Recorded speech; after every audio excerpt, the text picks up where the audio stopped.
Allez, bienvenue dans PCA Podcast, Parcours Confidence Antilles, le podcast où des acteurs professionnels aux Antilles vont nous partager leur histoire dans le monde de l'entreprise en tant que salarié ou entrepreneur. Allez, go!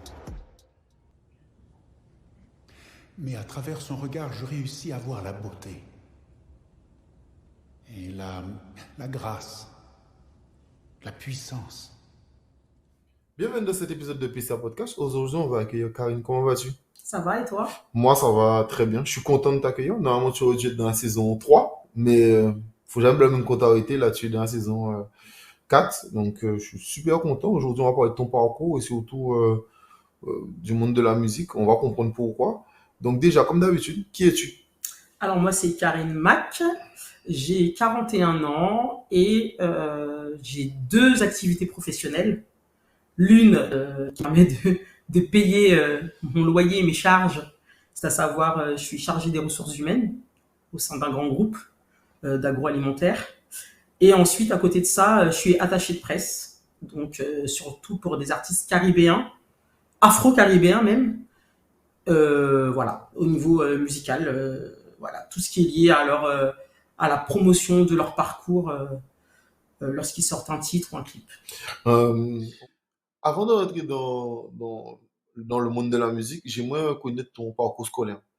Alors, mon parcours scolaire est très simple. J'ai commencé par un baccalauréat littéraire avec option langue, parce qu'à la base, je voulais être prof d'anglais. Donc, j'ai fait italien, espagnol et anglais d'ailleurs.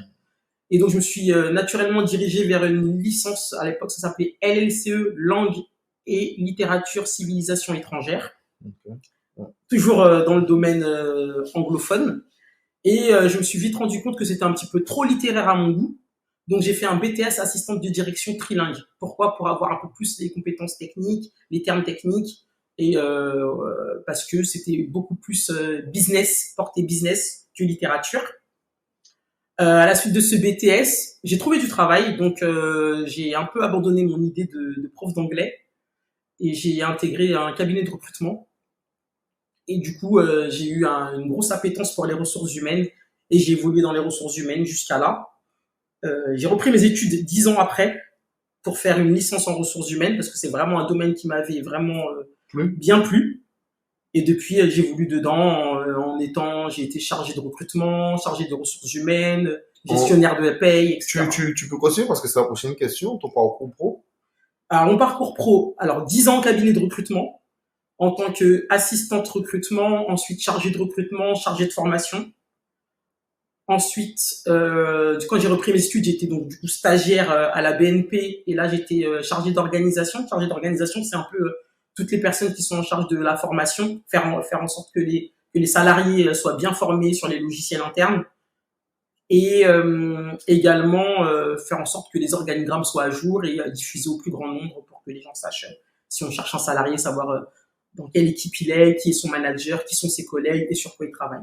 Donc c'était ça pendant mon stage, ça a duré 4 mois. Et ensuite j'ai repris toujours dans les ressources humaines où à un moment donné j'ai été chargé des ressources humaines et de l'administration du personnel, donc tout ce qui est gestion de contrat des salariés, de leur entrée à leur sortie, parce que aussi gestion des soldes de tout compte, gestion des licenciements, des démissions, des augmentations de salaire, etc. Voilà, c'est un peu ça mon parcours et jusqu'à maintenant, c'est ce que je fais. Avec une petite nuance, c'est que maintenant, je fais également de la paye. Ok. On va entrer dans le vif du sujet. Le début, tu as commencé à organiser des soirées. Exactement. Alors, quand je dis que j'ai commencé à organiser des soirées, c'est arrivé un peu plus tard, puisque au départ, je faisais partie de l'équipe de Calbas, l'association Calbas, qui faisait les soirées Calbas. Ah, l'ancienne. Et ça date ça. Et j'ai commencé par tout simplement vendre des tickets. Et puis après, au fur et à mesure, entrer dans l'équipe, être au bar, et puis après aider. Et à un moment donné, j'ai rencontré un des membres de Calbas qui s'appelle Kirikou, et on s'est dit que à deux et avec d'autres personnes, je dis à deux parce que l'idée vient de nous au départ, qu'on pouvait faire nos propres soirées, et on s'est lancé. Ça s'est appelé Perb Events. Et là, on a commencé à faire nos propres soirées. Même des brunchs? Même des brunchs. Non, alors les brunchs, c'était encore après les brunchs. Et les brunchs, c'était pas du tout avec Kirikou. Du coup, c'était à ma propre initiative et avec un autre collaborateur que j'ai rencontré par rapport à mon parcours dans les soirées. parce que c'est avec un DJ que j'avais fait les brunchs. Et voilà, bon, donc ça a commencé. J'ai toujours été un peu dans l'événementiel, c'est un domaine qui me plaît. Et d'ailleurs, c'est ce domaine-là qui m'a permis de rencontrer des artistes, parce que dans mes soirées, on invitait des artistes. Et de fil en aiguille, ça a démarré comme ça. J'ai voulu commencer en tant que manager d'artistes. D'ailleurs, c'est ce que j'ai fait au départ. Je l'ai fait, la première personne que j'ai managée, c'était mon propre cousin, qui s'appelle CNS, il rappe. Donc du coup, j'ai commencé dans le rap, donc rien à voir avec ce que je fais maintenant. Mais au contraire, je trouve que c'est bien d'évoluer dans différents domaines. Et au fur et à mesure, on peaufine et on affine et on sait exactement ce qu'on veut faire. Donc moi, j'ai commencé en tant que manager dans le rap. Et après, je me suis rendu compte que c'était pas du tout mon credo, que je préférais du coup la musique de chez moi, que j'avais envie de valoriser la musique de chez moi, qui commençait à avoir une perte de vitesse. Et également, je me suis rendu compte que manager, il faut avoir des vraies compétences en droit, en gestion des personnes. Même si je fais des ressources humaines, je sais gérer les personnes, mais un artiste, c'est un peu plus compliqué que ça. Il y a aussi plein d'interlocuteurs qu'il faut savoir gérer et faut vraiment avoir les compétences. Et je me suis dit, peut-être que c'est pas là-dessus que rester avec les artistes, ok, auprès de l'artiste, oui, mais moi j'étais plus dans la promotion de l'artiste, le valoriser. Et je me suis rendu compte que c'était en effet plus de la communication et tout ce qui est autour de l'artiste et de la valorisation de sa musique qui m'intéressait plus que de la gestion de carrière. Ok, ok. Mais c'était déjà ma prochaine question, mais c'est parfait. Je voulais savoir c'était quoi ton début dans le monde de la musique, mais on le connaît. Moi, j'ai une question à te poser. Est-ce que les dossiers de presse, pourquoi j'ai l'impression en tout cas qu'ils sont aussi rares, ou est-ce que ça a progressé? Alors je suis mitigé. Alors j'ai envie de dire que ça a progressé parce qu'on est de plus en plus en train de se plaindre que ça manque. Et en même temps, si ça manque, on parle pas bien sûr des artistes non, je Ouais. parle vraiment des artistes, même des artistes émergents. Mais en Voilà. fait, si ça manque, c'est parce qu'il y a une méconnaissance.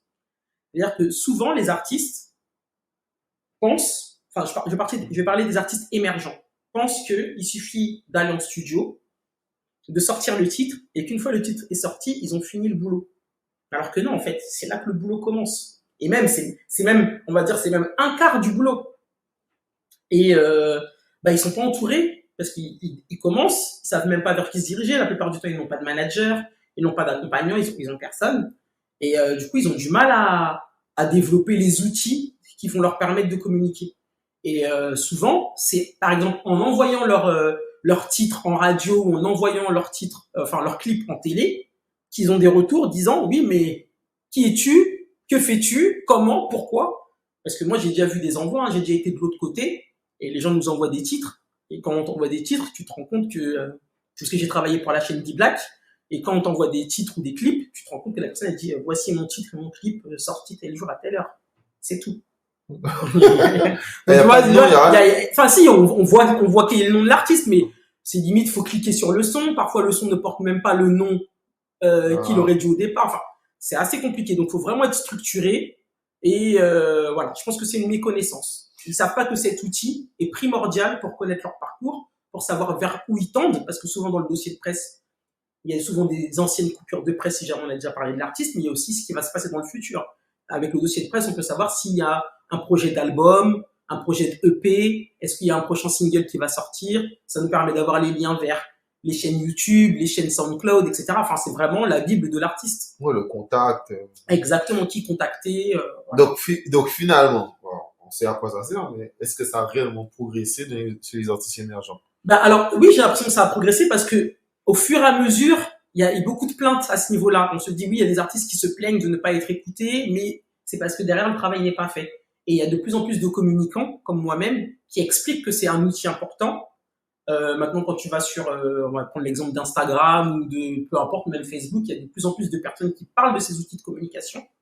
Et donc les artistes, même si, enfin, on leur demande pas non plus de faire un truc hyper calé, fait par un web designer, etc. Même avec un document Word, ils peuvent nous faire un dossier de presse. Et comme ils ont compris cette facilité-là de le faire sans forcément que ça soit un document hyper bien designé et exceptionnel, c'est de plus en plus fait. Toujours dans la lignée de la question, il y a une question que je me posais.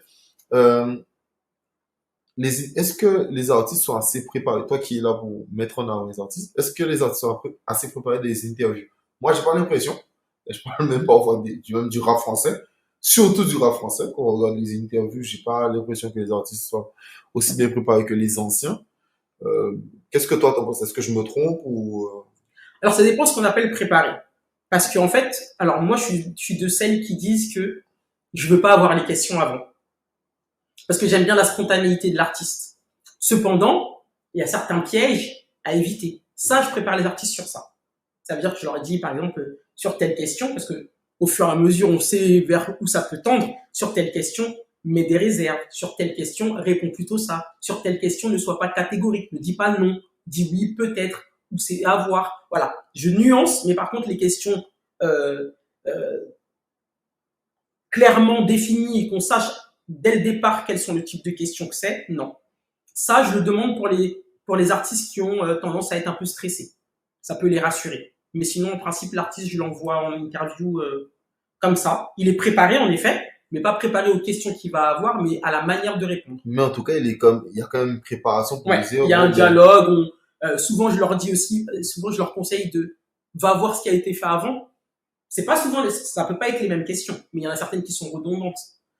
Mais je leur dis, regarde, je leur envoie des liens, je dis voilà, regarde l'interview d'un tel, ça s'est passé comme ça, lis tel article, ouais, c'est et comme puis ça ça. permet aussi de voir le ton de Le ton, l'animateur. exactement, savoir si c'est plutôt un ton solennel, est-ce que c'est plutôt la bonne rigolade, voilà, parce qu'il faut pas être non plus trop coincé à certains moments, il faut aussi rentrer dans le jeu, parce que, enfin, j'ai déjà vu des interviews où les artistes ne rentrent pas dans le jeu de l'animateur, et du coup, ça crée un décalage, donc c'est pas intéressant. Donc c'est pour ça que je leur dis, vois ce qui est susceptible de t'attendre, comme ça, t'es pas surpris, et voilà, c'est ça la préparation. Ah, tu m'as répondu sur les artistes que tu gères, mais en général, ton avis un peu plus général. Est-ce que les artistes pour toi sont, est-ce que tu trouves les artistes bons en interview?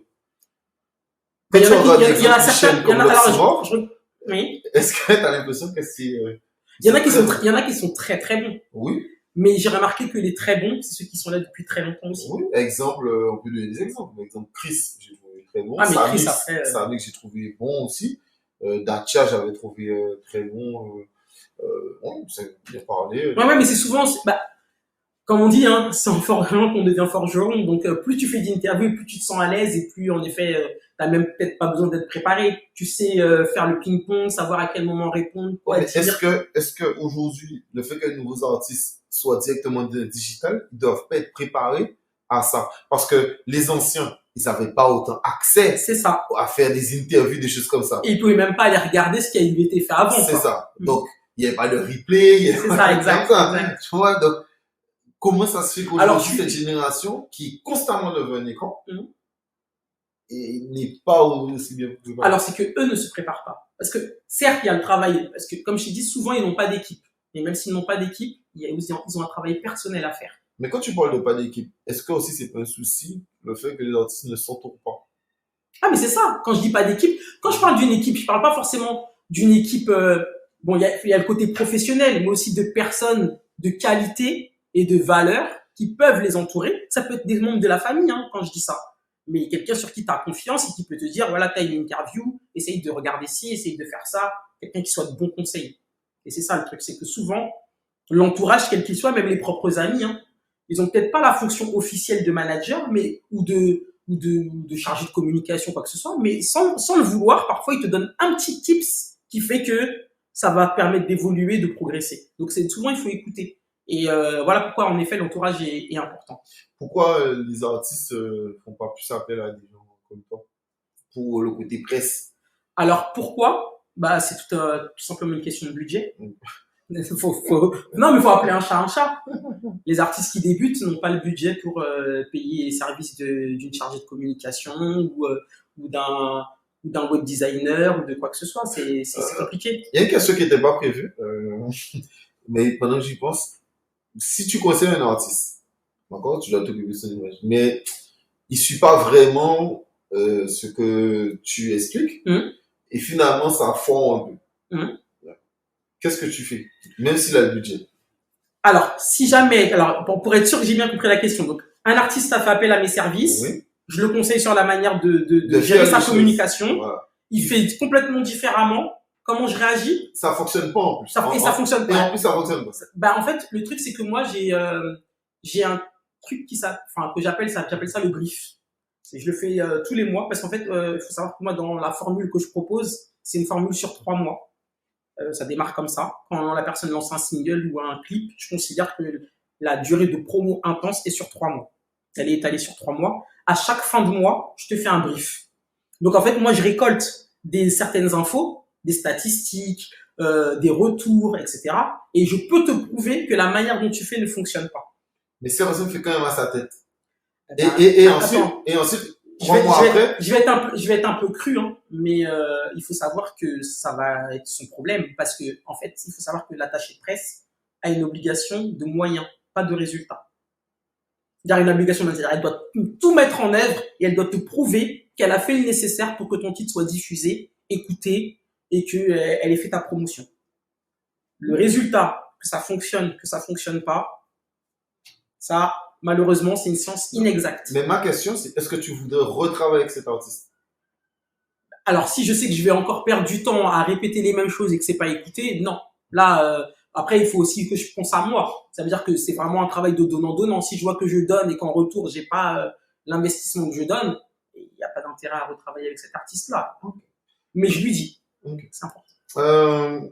Pourquoi depuis Kassav, j'ai l'impression, ça reste qu'une impression, donc impression de comptoir, je n'ai pas honte de le dire, que personne n'arrive à vendre. Après, bien sûr, Kassav a le record des zéniths en France, etc. Donc on parle quand même de très gros vendeurs, mais j'ai pas l'impression que le Zouk vend. Ah, tu parles du Zouk, voilà. Oui, oui, C'est la petite nuance que je voulais apporter, voilà, parce que j'allais voilà, dire, quelqu'un comme Kalash. non, je parle du Zouk. Pourquoi le Zouk ne vend pas? Parce que il a perdu le coche au moment où il fallait se réinventer. Tout simplement. C'est ça, en fait. Et c'est d'autres qui l'ont réinventé pour nous. C'est aussi simple que ça. Et je pense que malgré tout, il y a aussi un problème de transmission. Ça veut dire que Kassav, c'est un grand groupe que je respecte, etc. Mais je sais pas si réellement... Enfin, pour moi, j'aurais imaginé Kassav avec... après Kassav, parce que Kassav, bien évidemment, ça fait 40 ans qu'ils sont là, mais malheureusement, ils vont pas durer éternellement. Et même là, avec les derniers événements, on a l'impression qu'on ne sait pas si on va revoir Kassav un jour sur scène. C'est malheureux, mais bon, c'est comme ça. Une maison de production où ils managent des artistes, où ils gèrent des artistes, où, tu sais, et puis comme ils ont une telle empreinte, je pense que ça aurait marché. Mais là, bon, maintenant, c'est trop tard. Et après, il y a Kassav, mais il n'y a pas que Kassav, il y a d'autres artistes aussi qui ont cette renommée peut-être un peu moindre, mais qui sont réputés aux Antilles. Je prends l'exemple des Antilles, parce qu'il reste Debs, mais il n'y a pas énormément de maisons de disques. Mais c'est pour ça que ma prochaine question, ça va être de ce sens. Les productions sont-elles intéressées pour investir dans le Zouk? Et je parle même de productions françaises qui peuvent miser. On a vu dernièrement TF1 qui a signé Wervana. Oui. Mais Wervana, bon, c'est pas du Zouk, quoi. C'est pas du Zouk. Mais est-ce que M6, TF1, Capitole, je sais pas, est-ce que quelqu'un pourrait signer un artiste? Alors moi, du coup, je vais te retourner la question. Quel est l'intérêt de signer ce type d'artiste alors qu'on a déjà des artistes nationaux qui font du Zouk? Comme Aya Nakamura, NASA, Kebla, Dadju, tous ceux qui sont déjà en tête d'affiche Taïk. Pourquoi signer le petit artiste qui est sur sa petite île qui a de la taille d'un caillou? Parce qu'eux, ils fonctionnent et que tu as envie de peut-être faire... On a déjà les gens qui fonctionnent. Ils disent pas que c'est du Zouk, mais ils en font déjà. Donc on va aller rechercher ceux qui font du Zouk qu'on n'écoute même pas, alors que les autres, ils font du Zouk d'une autre manière. Ça vend des millions et des millions.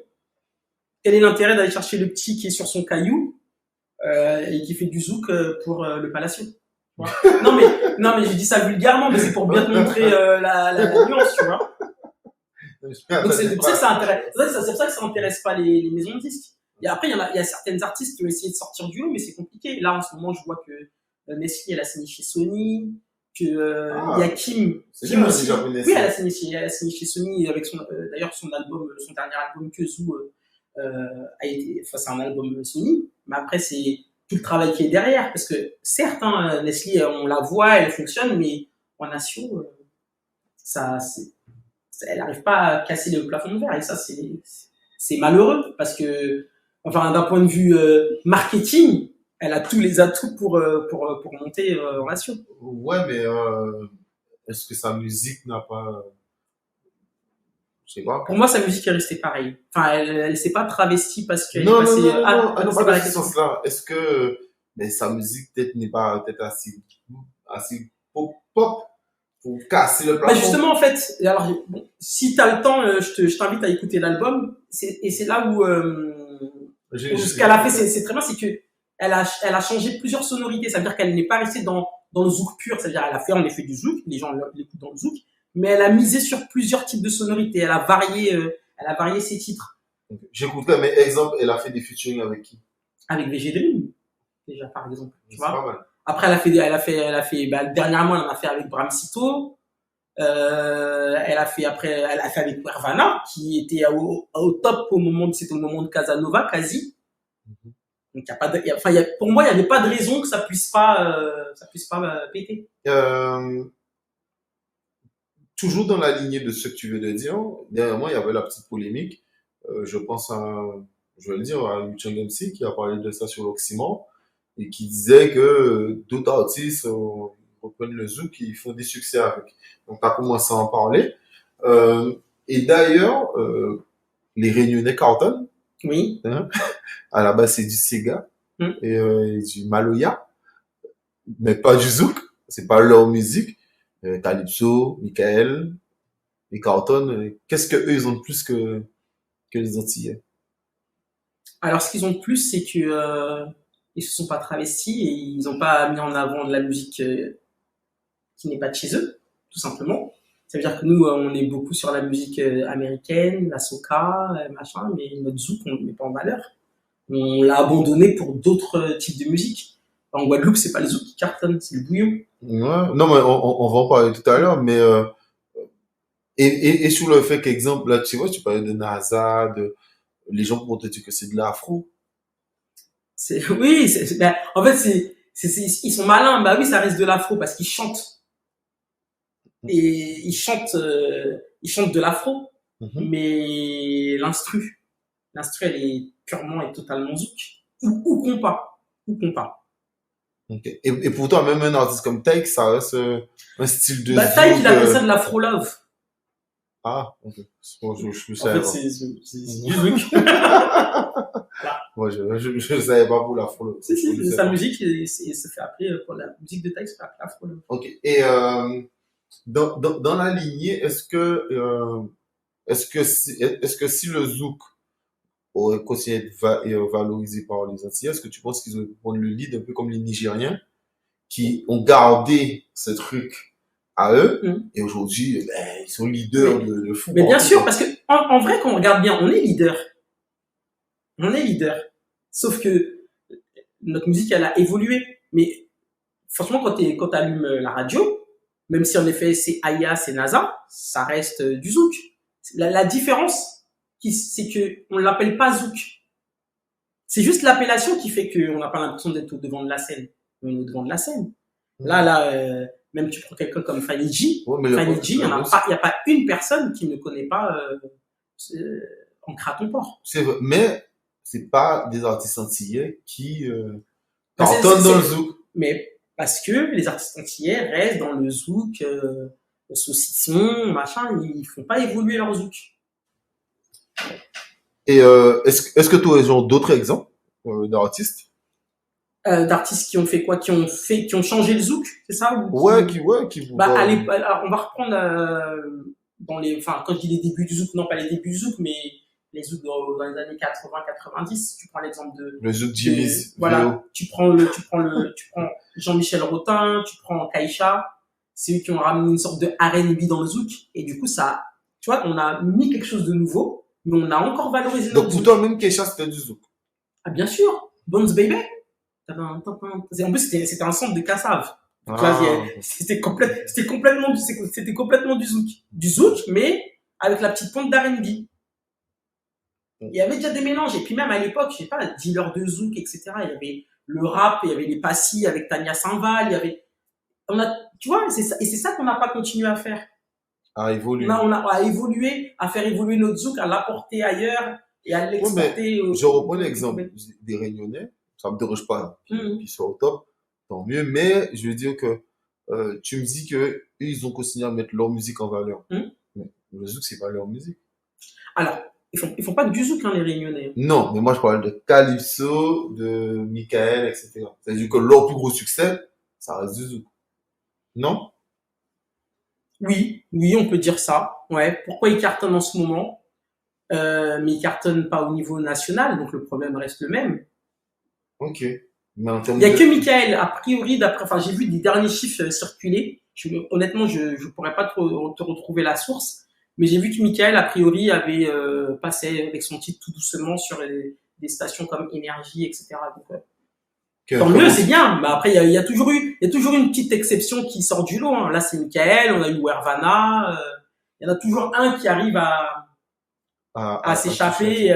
On a Axel Tony, on a Yohan à un certain moment. Enfin, il y a toujours un qui arrive à passer les mailles du filet. Mais après, il faut que ça reste sur la durée.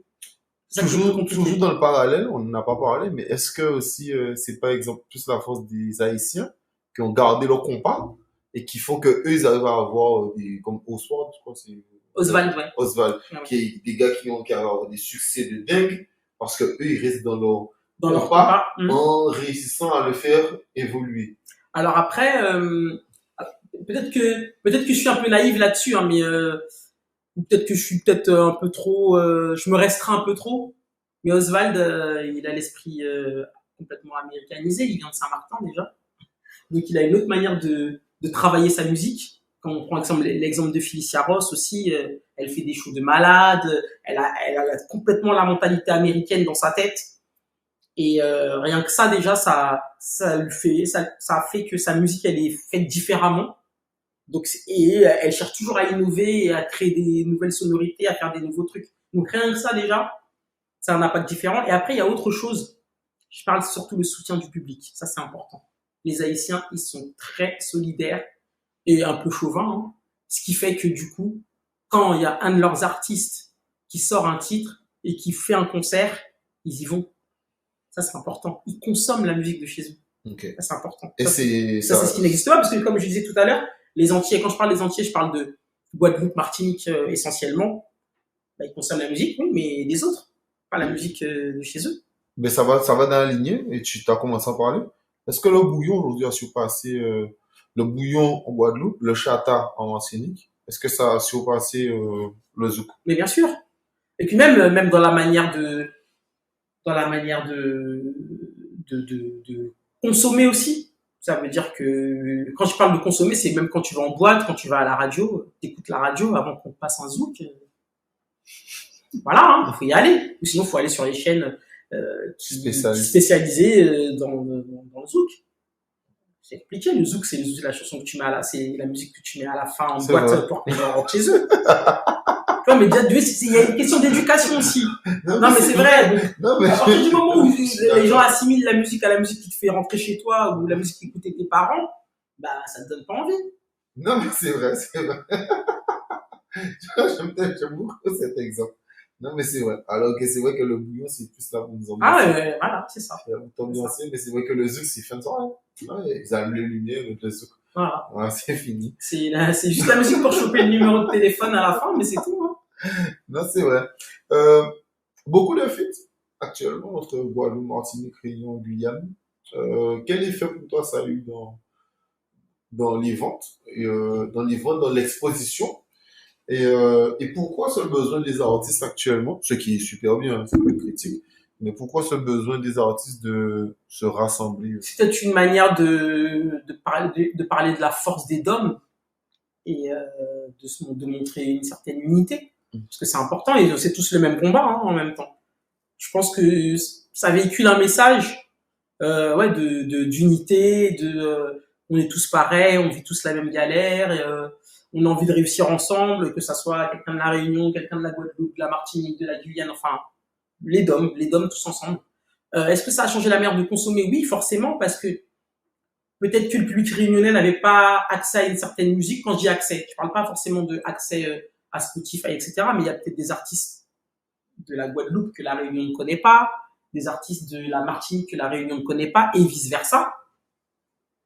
Par exemple, tu vois, le plus gros festival Zouk, il a quand même lieu à la Réunion. Donc c'est important de créer des featuring avec ces gens-là pour espérer au moins faire partie du festival. Et c'est une manière aussi, même si ça reste toujours à notre échelle, c'est une manière d'exporter ta musique quoi qu'il arrive.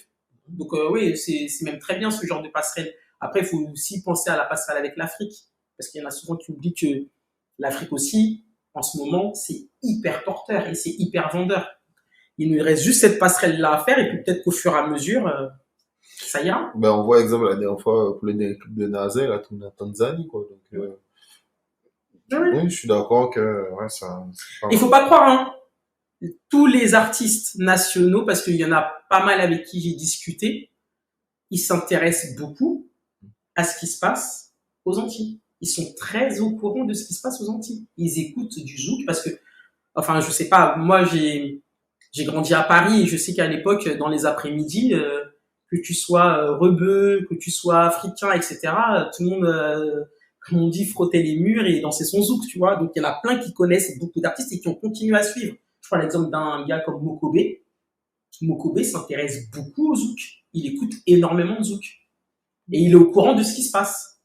Donc c'est, en fait, il faut être là au bon moment, au bon endroit, parce qu'il y a des passerelles, il y en a plein de possibles, mais il faut la saisir au bon moment. Euh, que manque-t-il, à nos artistes pour percer? Une structure. Une structure.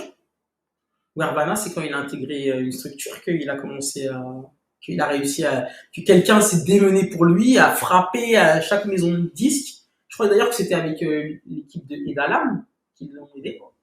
Parce que Edalam, il a monté une structure avec son frère, je crois. Je me souviens plus comment ça s'appelle, mais bon, voilà.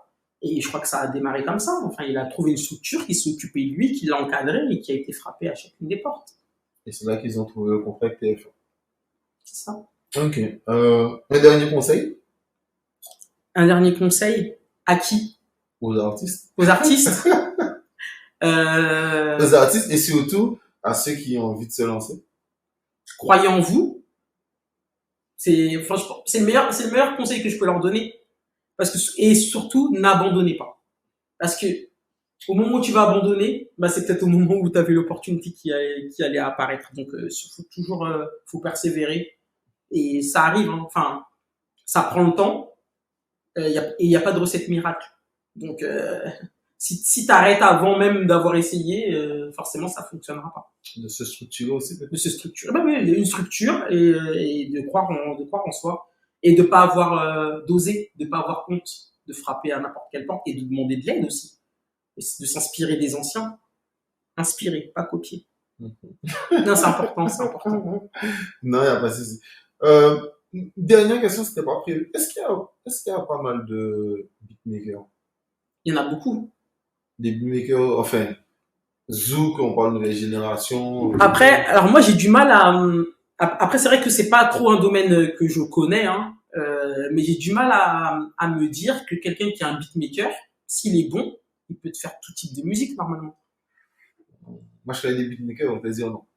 Ah ouais, ok. Ouais, moi, je connais des beatmakers, on va te dire que s'ils sont spécialisés dans le rap, Ils peuvent faire que du rap. ouais, exemple, Dr. Dre, il fait du rap.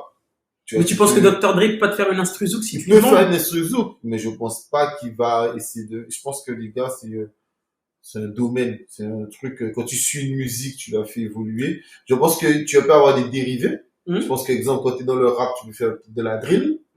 Tu vois, quand tu comprends comment un peu ça fonctionne.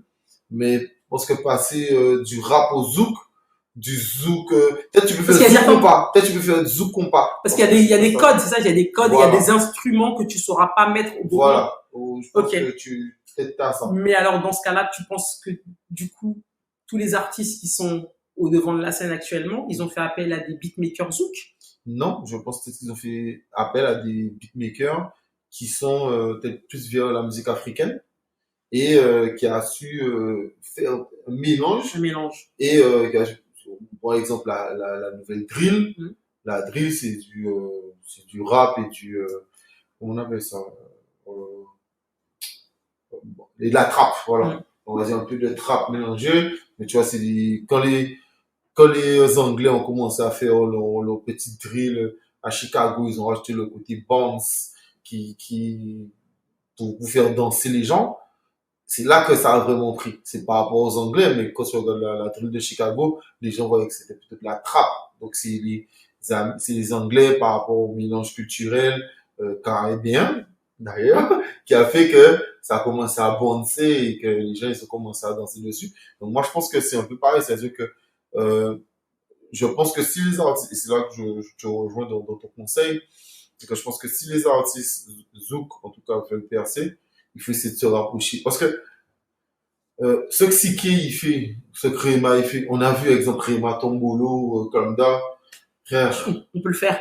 Oui, on peut le Voilà. faire. Oui, Tu on vois, peut le c'est-à-dire faire. que les instrus qu'ils font, ça peut totalement aller sur les artistes antillais, tu vois. Après, il y a un autre problème. Les instrus, c'est une chose, mais les paroles aussi. Ah, totalement. Parce que tu peux avoir une bonne instru, Totalement. si t'as pas les paroles, ou si t'as pas le, même plus que les paroles, c'est le refrain. Si t'as pas le refrain qui fait boum boum dans ta tête et qui se retient, ça marche pas. Ah non, je suis totalement d'accord. Mais ce que je disais, c'est, tu vois, c'était plus ça comment ça se passait pour les beatmakers. Mais moi, je suis d'accord que la structure de manière, comme tu as dit, enfin, c'est ce qu'on essaie d'expliquer en tout cas, surtout toi. C'est la musique, c'est vraiment un tout. C'est-à-dire que c'est aller en studio, c'est écrire, c'est un ensemble de choses, c'est trouver un bon ingénieur son. Je prends l'exemple, on te dit toujours que PNL, c'est surtout une équipe de trois, parce qu'on te dit que sans leur ingénieur son qui arrive à vraiment imprégner leur voix dans la musique cloud, etc., ça serait pas pareil. Et moi, je suis d'accord. Je prends l'exemple du dernier son de Calypso, Collé. Il y a certaines voix, il y a certains moments où elle chante. Moi, quand tu écoutes le son avec un bon casque, c'est super bien réglé. En tout cas, moi, je trouve que c'est bien réglé, ça va. Sa voix, c'est pas trop fort, pas trop faible, c'est parfait, tu vois. Et donc voilà, et quelqu'un qui connaît encore mieux la musique que moi, comme Stevie, la musique feeling, Oui. il explique constamment que avoir un beau DA, c'est important, un bon producteur, c'est important. D'ailleurs, il en parle dans son dernier truc où il parle de la Kardashian T. Ben, quand il est avec son ex-producteur, elle cartonne, elle fait 4 albums qui vendent, elle est plus avec depuis la plus vendue. Donc, je suis d'accord avec toi que bien sûr, le cadre, Ouais, le cadre, c'est très important. Donc, oui, la structure. Merci à toi, Karine. Bah, merci de m'avoir reçu. Ben, c'était un plaisir, sincèrement. Et puis, je mettrai tes réseaux sociaux au cas où Ok. tu peux dire, Karine. Eh ben, Karine Mac Communication, c'est le nom de ma structure. Vous pouvez me retrouver partout. C'est sur Instagram, Facebook, essentiellement. Un peu moins Twitter. J'aime pas trop être dans la sauce, donc. Et comme j'ai beaucoup à dire, du coup, j'évite de le dire sur Twitter. Okay. Non, mais je comprends. Moi, j'adore Twitter, mais je dis toujours, c'est le réseau du diable. Ah oui, c'est ça. Même les artistes qui ont Twitter, je leur dis, attention. Ok, mais attention à ce que tu écris et sois sûr de où tu veux aller parce que il y a tellement d'interprétations possibles et puis tu peux te retrouver dans un problème que je vais devoir gérer. Et je préfère éviter. C'est super intéressant parce que d'ailleurs, j'ai même oublié cet aspect. On n'a même pas parlé de ça, mais c'est vrai que faut vraiment faire attention à sa communication sur les réseaux, surtout actuellement. Exactement. Prenez soin de vous. N'oubliez pas de nous suivre un peu partout comme d'habitude. LinkedIn, TikTok, YouTube, Instagram, Twitter. Voilà. Et puis voilà, prenez soin de vous.